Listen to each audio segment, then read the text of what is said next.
जल्लोषाचे अध्यक्ष माननीय डॉक्टर रवींद्र शोभणे व मंचावरील उपस्थित मान्यवर, वसई विरार शहर महानगरपालिका ग्रंथालय विभाग आणि Young Men's Catholic Association Manikpur यांच्या सहकार्याने साहित्य जल्लोष प्रतिष्ठान आयोजित साहित्य जल्लोष या कार्यक्रमास तमाम मराठी प्रेमिकांचे माणिकपूरच्या भूमीत मी स्वागत करीत आहे।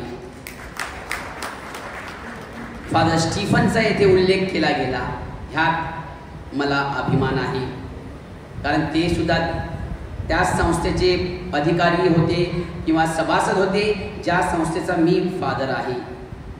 फादर स्टीफन यांचे पाय नक्कीच माणिकपूरच्या भूमीला लागले होते, कारण माणिकपूरचं चर्च त्या संस्थेशी लागलेलं आहे। त्यामुळे मी 100% सांगू शकतो की फादर स्टीफन माणिकपूर चर्चमध्ये येऊन राहिलेले आहेत।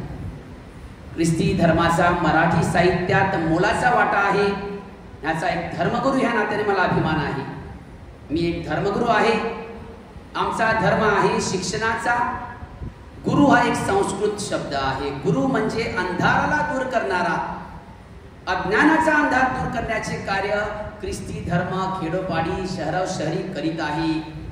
शहरात आणि खेडोपाडी आमच्या मराठी माध्यमाच्या शाळेत हजारो विद्यार्थी शिक्षण घेतात। वसईतील सर्व चर्चमध्ये हजारो भाविक दर रविवारी प्रार्थनेसाठी जमतात। आमची प्रार्थना, आमची प्रबोधने असतात मराठी भाषेत, हे मी आपणास सांगू इच्छितो। मी अभिमानाने सांगतो की मी मराठी भाषेच्या शाळेत शिकलेलो आहे। मराठी आमची मायबोली आहे।